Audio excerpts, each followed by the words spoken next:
Hello, welcome to the Archeoastronomy and Ethnoastronomy of the building of Chiang Mai City.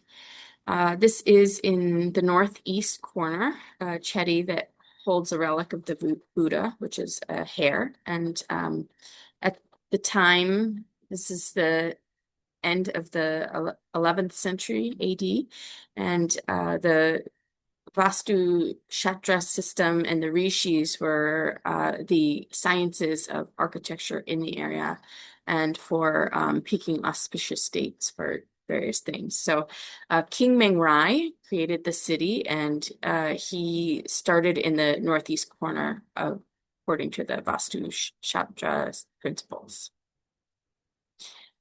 So King Mangrai in the middle, he was friends with two other Tai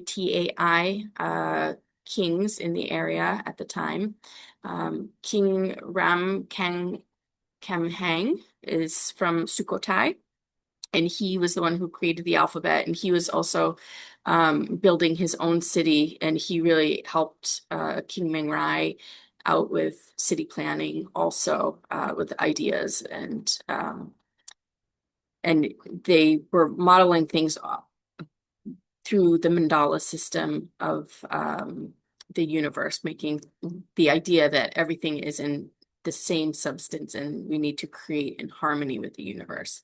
And then the other king was from Pryo, and this is King Ngam Muang, and the three of them made a pact and worked together to really syncretize the area in as many diverse groups as one culture, and also to work together to fortify the area, like if there were incoming invasions or anything that they needed to have a united front on. The concept of Muang means city center, but it also means all of the people. So like Muang, Thailand is all of Thailand, or it can be Muang, Chiang Mai, which is the city. So at the time, we had a lot of syncretism that was creating what is now called the Lanka culture. And then later, it was the development of originally Siam and then Thailand and the Thai Theravada Buddhism. So the Vedic culture was very dominant in this area, and all of the kings had these royal rishis advising them at the time. So it wasn't so much of a religion rather than more of a science in the education system at the time. So they also had two types of Hinduism here, which was Shivaism and Vishnuism, and then they had Mahayana Buddhism, which was the dominant type of Buddhism in the area with the Khmers of Cambodia, the Angkor Wat, empire, and also there was a lot of various Mon groups, and then there was indigenous people. So we have Satsayana P, which is the religions of the spirits, and animism, and Lawa was the indigenous group of the area. And King Mangrai really honored the indigenous spirits of this area and held them in high regard and did also included them in the city planning. And although the TAI groups of ethnic group came from China, they were constantly kind of escaping or establishing their independence from China. And so they were really trying to blend in with the Indian Vedic culture down in the south, although they still had the Taoism. And there are many different Thai tribes, and even today you can see that there's a lot of Taoism that is in the area, and now it is a very big part of Thai Theravada Buddhism and the Thai culture as well. So up in this corner here is a little shrine that they make for the spirits, a little spirit house that they put on the land, and King Mangrai had this put in the northeast corner and would always enter the city through the north and pay his respects to this shrine. And this is a picture of from Sukhothai of the kingdom over there, the Buddha. So there were a couple of date picks that were auspicious, and it was 1292 for moving into the city in April 3rd, which was at 4:24 a.m. And then he moved into the city at this time and then plowed to the northeast and started city planning, and set himself up in the northeast area. And then the second date that was picked was 1296, which was on April 19th at 4 a.m. to start the construction process and put in the city pole. So looking at these date picks, something they both had in common was that the sun was transitioning from Aries, from Pisces to Aries, which is in Sanskrit, it's called Sakrani, and it's the moving and the passing of the old year to the new year. And now we have Songkran, which is the Thai New Year, around this time. And then the moon was in the nakshatra, which is the lunar mansion for this one happened to be in Virgo, so it's the Chitra nakshatra. So this is where the moon, there's 27, originally 27, then 28. In Chinese it's 28, but anyway, originally it was 27, and this is in the Chitra nakshatra, which is ruled by the celestial architect and the deity Vishvakarma. Also the star, it's also called the star of opportunity, with Spica being there, and the brilliant shining one. And it's also the ability of creation and beauty and art and structure and fascination. So these are the two common things about these times that were chosen. So here we have the, in the middle, we have the mandala that is used for Vastu Shastra.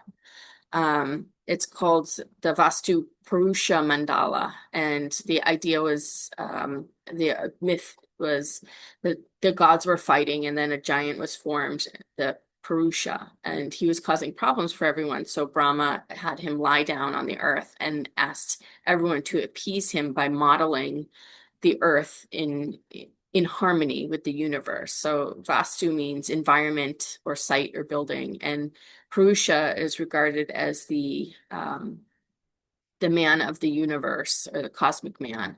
And the mandala is the geometric plan or chart that represents the cosmos, and that we can use this to align ourselves with the cosmos in our own creation.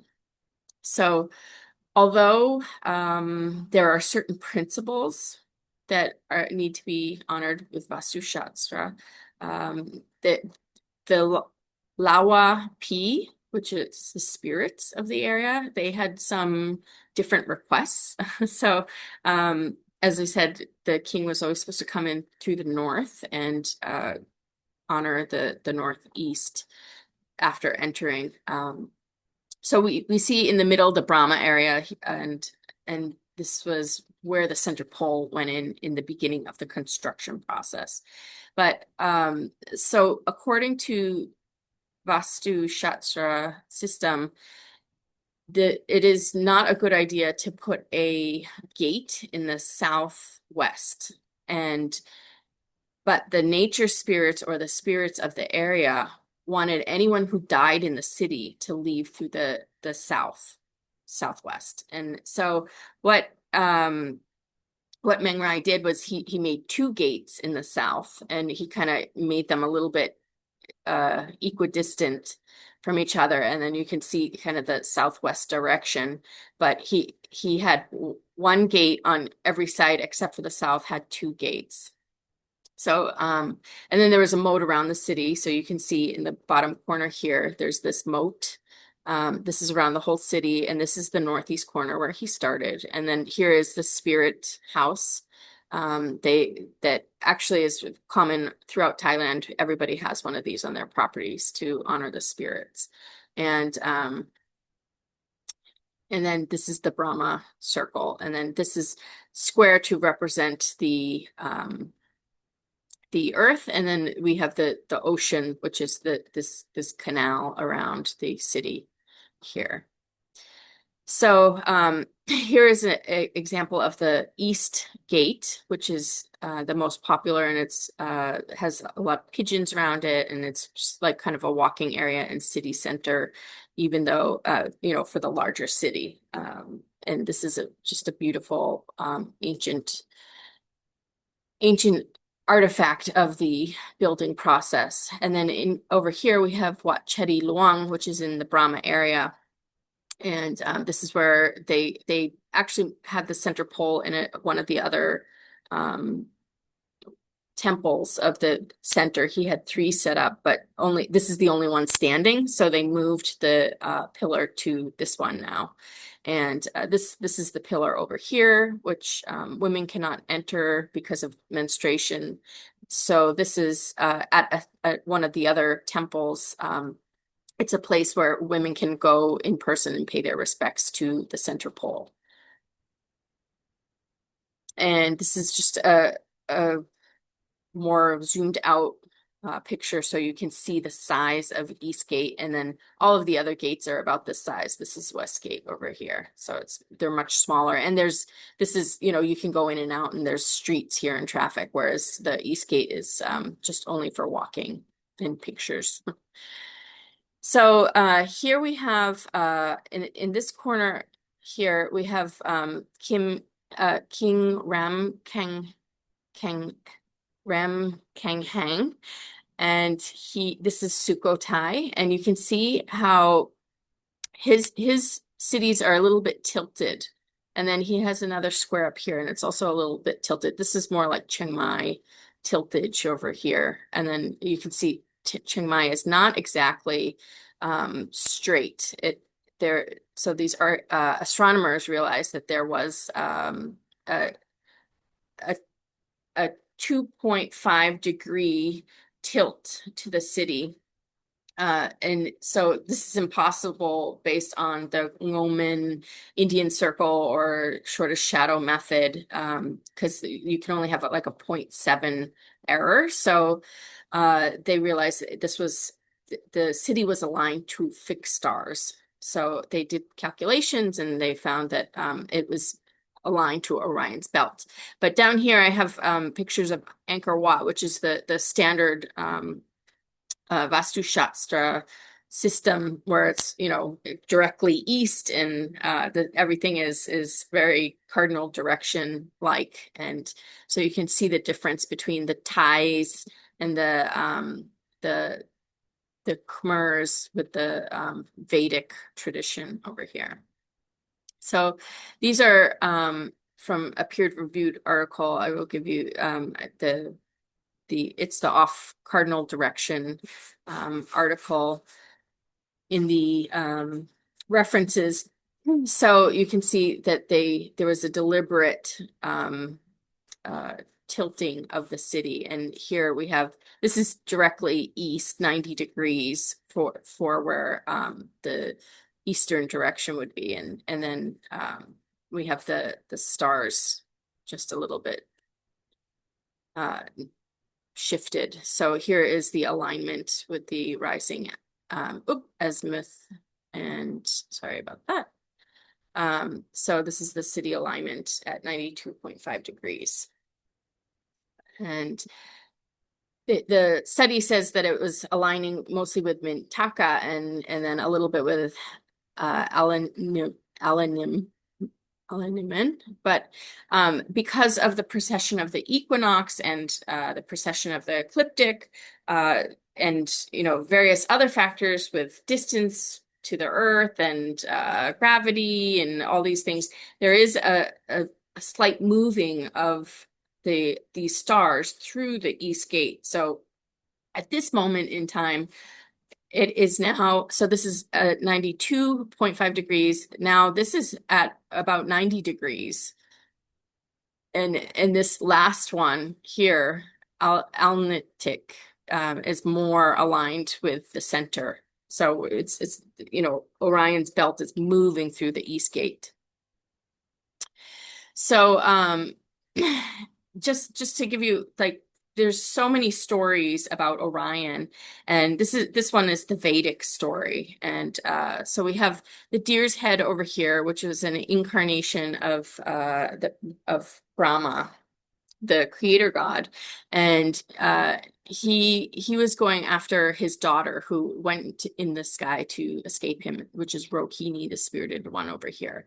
And then we have Arda, which is Rudra, and this is Betelgeuse in our um in our mythology, or our Western system. And he went to save Rohini from the pursuing stag. So he threw pierced the stag in the middle of the belly here, and that's these stars. And then we have Karatikia, and this is Bellatrix, and this is also called Sakanda, is a famous warrior born of Shiva and Parvati, and he was nursed by the Pleiades over here, and he became the god of war, courage, victory of good over evil, and he was leadership of the cosmic battle. So, and also the Pleiade nurses or mothers of Karatika can also be seen as the wives of the lunar mansions, which are the nakshatras. And here we have a Chinese version of Taoism, which is just as much involved in the syncretism of Thailand, modern Thailand, and Tao Thai, which is our system now.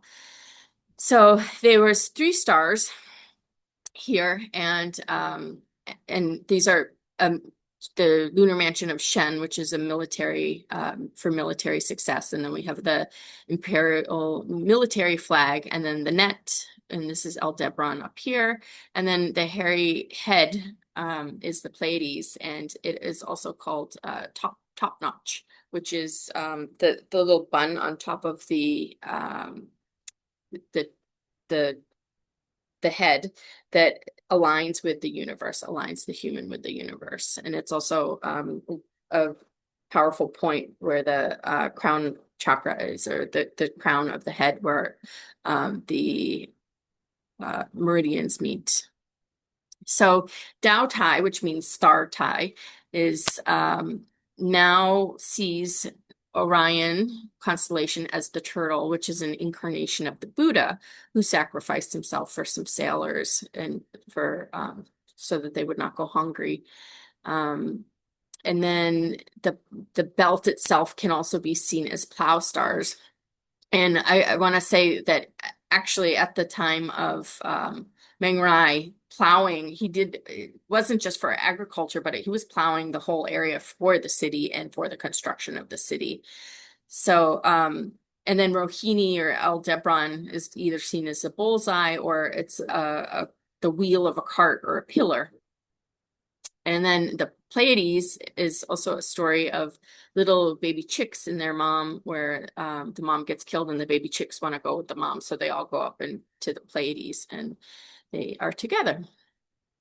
So we have this is the plow from the peer-reviewed article, which came from the Sinhalese Sri Lankan Buddhism, which came up to this area. And actually this really also identified the Thai kings in the Thai Lana kingdom as separate from the surrounding areas, because the other areas were more Mahayana. So although again, the plow can mean many things. And actually, I don't feel that the rishis were really choosing for a culture.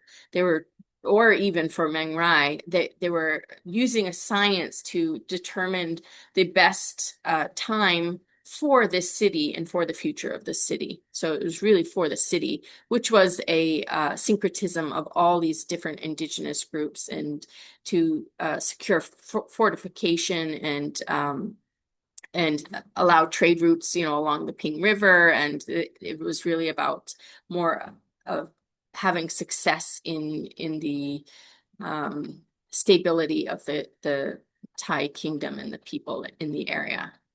So this center picture is also the belt stars, or I don't know, there's some conflicting information, but really the article is comparing it with the belt stars, and it does say the belt stars, but then they list some other stars. But anyway, this is in Sri Lanka, and they do say that this is about the belt stars of Orion's belt, and they compare it with the pyramids here.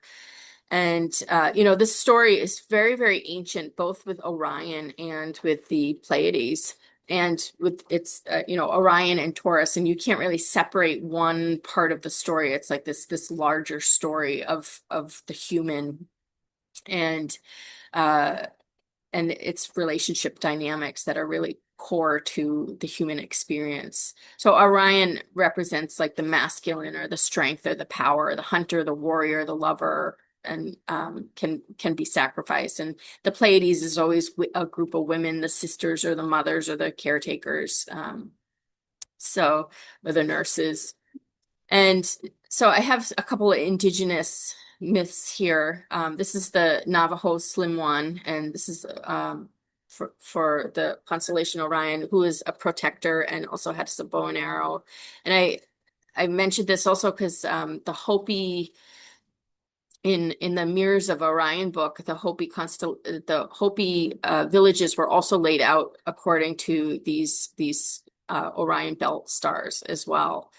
And then this is the Aboriginal culture, which is extremely, extremely old, also continuous, both the Vedic and the Aboriginal cultures are very, very old and continuous.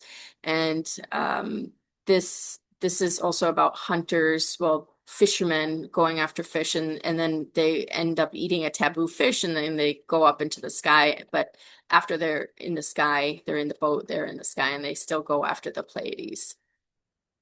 And then there's also Sirius, which is in the story, but I don't have time to get into that for this, and it wasn't really brought up in this project. So, but the significance of Orion is that it has this east-west alignment, and the equinoxes in that eastern-western direction is really important for humanity, and it's visible everywhere, all over the world, because it's on the equator. So everyone can see it all over the world, but they look opposite depending on which hemisphere you're in. But it's very distinctive. And Orion, it represents many truths of success at the core of the human experience.